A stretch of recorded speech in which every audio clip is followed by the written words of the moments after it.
And welcome again, ladies and gentlemen, to the East Palestine Coaches Corner with Tony Foster, DJ Oakley here. And heading into week 5, hard to believe, the fastest 10 weeks of the year. And this week, Wellsville. Talk to me about the team that you're going up against. The Wellsville Tigers had a late start to their season, but now they're on. You got some film on them. What do you see? They're a solid team. They've got some really nice size up front and some experienced linemen, and then their skilled positions. They are quick and athletic, and they're just all around solid.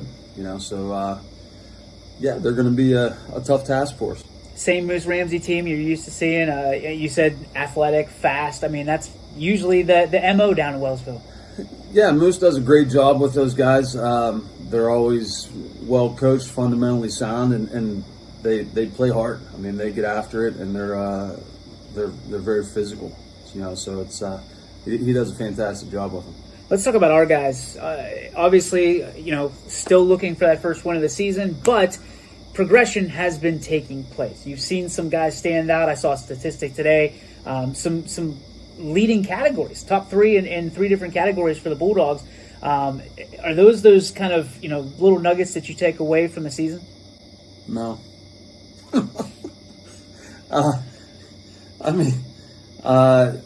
No. I really don't look at that. Okay. And we give out helmet stickers, and we pay attention to the statistics that we achieve, but we don't get any if we don't have the one that counts, that sets it all apart, which is the win.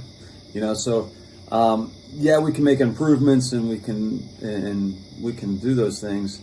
That'll help us get there. But the biggest piece is we've got to get over the top and figure out how to be successful for an entire game. Because we've got different points and parts where we have some success, but we've got to consistently put it together and piece together a whole game. Tough loss last week to Latonia, but out of that comes a story from Lowell Spencer that I thought he did a really good job on, and he highlighted the way that you talked to your team after the game. Can you take us through what you said? Because I thought it was unbelievable. At the end of the game, it was my kids, they didn't quit. They kept after it. Coming into it, I was I don't know, I guess not seeing much film on Latonia. I didn't necessarily know what they were going to have, but their line was just big and physical, and they got after it. I knew they were going to run Dave. That's their, that's what they hang their hat on, and they do it really well. And so we were getting after it, and I had a couple guys that went down. One had a lower back injury. He's all right. Another kid had a knee injury, and he's still waiting on some MRI results and that kind of stuff. But that doesn't look real good. But after they continued to fight and kept after it, when the final bell went off, I went down to meet him at the end zone towards our end, and sometimes you don't really know what to say. And I just looked at him, and they're just staring at me, and I just started counting. I said, 1, 2, 3. I got to 17, and I said, guys, there's 17 of you still standing here, and if you're willing to keep coming back, I'm willing to coach my butt off for you, and our whole staff is going to keep coaching our butts off, and we're going to work and continue playing this game that we all love. And I still think it's the greatest game out there, and if you guys are willing to keep putting in the effort, we're gonna coach our butts off, and help us get better and get to where we want to be. And they're all in, so they're all in, and we got a few more guys that are getting healthy this week. So, we're down 2, but our numbers are coming up a little bit. We're back up to, I think about 21 or so right now. So, the guys that are there are playing hard. They're fighting hard, and they want to keep going because, they love it. In addition to that, you said something last week when we were supposed to do Coach's Corner, but just like the last 2 weeks, we've been watching football and just BSing. But you said something last week that hit home with me. It's the kind of guy that I know you are, that maybe not everybody knows out there that watches this. But when you said that, that wins and losses are great. Everybody wants to win, obviously. We have had a streak of bad luck lately, but you're going to make those men prepare for life and what comes after football. That meant a lot to me because that's what I want to hear when I'm a parent out there putting my kid in a program, putting their life in your hands. I mean, when you say things like that, obviously you mean it. What do you, who taught you those values that you bring to the table right now, teaching those 17, those 21, however many it is, that are willing to stick with you through the tough times, that there are good times ahead, even if it's not in football? This is going to prepare you for life.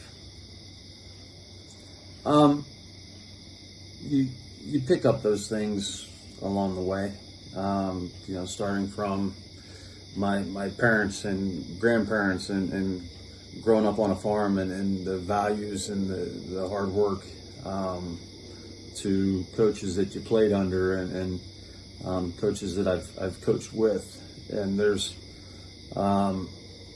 some very inspirational, motivational speeches out there. That one is Angus Reid. There's a TED Talk, former CFL player, that talks about why high school football is important.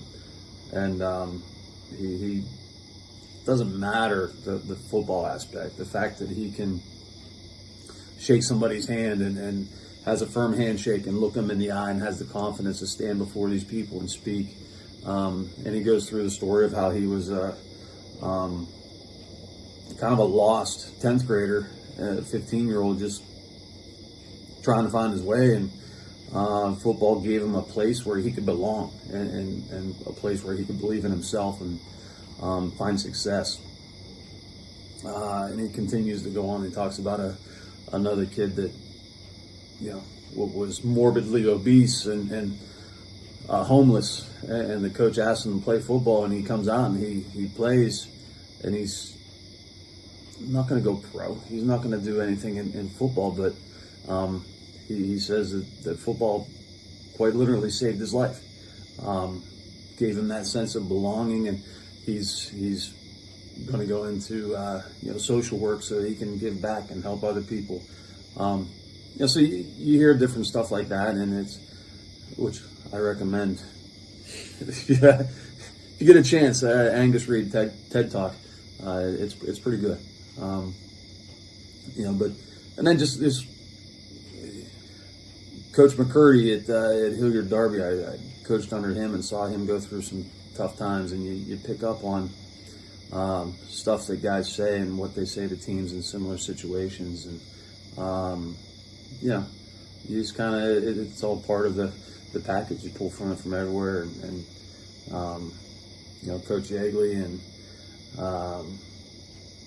you just people that you respect and you learn from, and that's where you pick that stuff up on. So, all right, let's get off the script with our last question today. Let's go. What is the best pregame meal spread you've ever had before a game? Player, coach, whichever. As a player,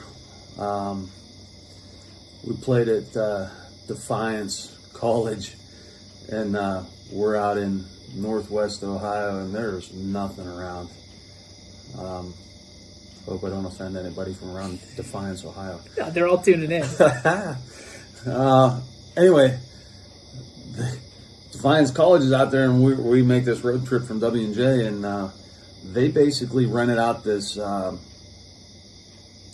almost like a country cooking Amish run place that was fantastic. All right, the spread, we had everything there, all the home style, and when you're eating dorm food week after week, to get a nice home cooked like Dutch house style? Yeah, okay. Family style meal with the fried chicken, the beans, the potatoes, the gravy, and then the pies afterwards. Oh, yeah. Oh, man.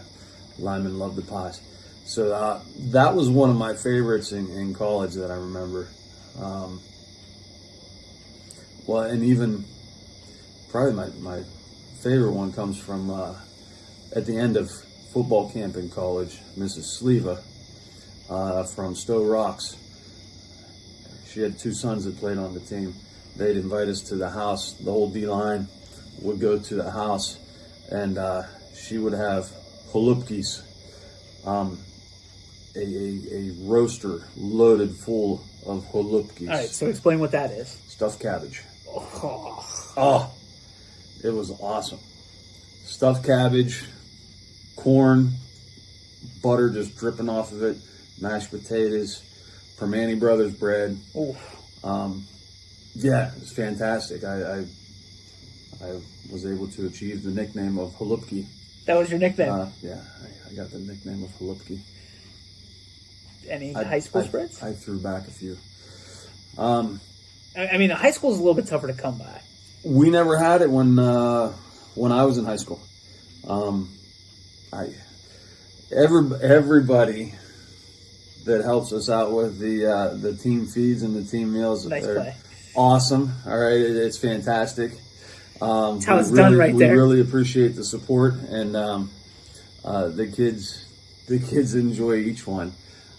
But I do like the Roadhouse puts together a mean beef tips and noodles. Oof. Yeah, they do a nice job with that. I look forward to that one every year. Well. But then there are some cream chicken and biscuits this year was pretty good too. Where's that from?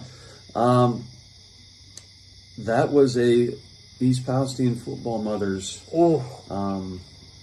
classic. Cream chicken and biscuit. That's an East it's Palestine legacy. And I gotta say, there's really, as you can tell, not many meals that I don't like. Well, so we just had chicken salad tonight, so we're keeping it slim and trim. Chase down with a cookie. Or 2. That's going to do it for this week's adventure with Coach Holupki. We'll enjoy this week. Good luck against Wellsville, and we'll see you as you prepare for Lisbon. All right. Thank you very much, and go Bulls.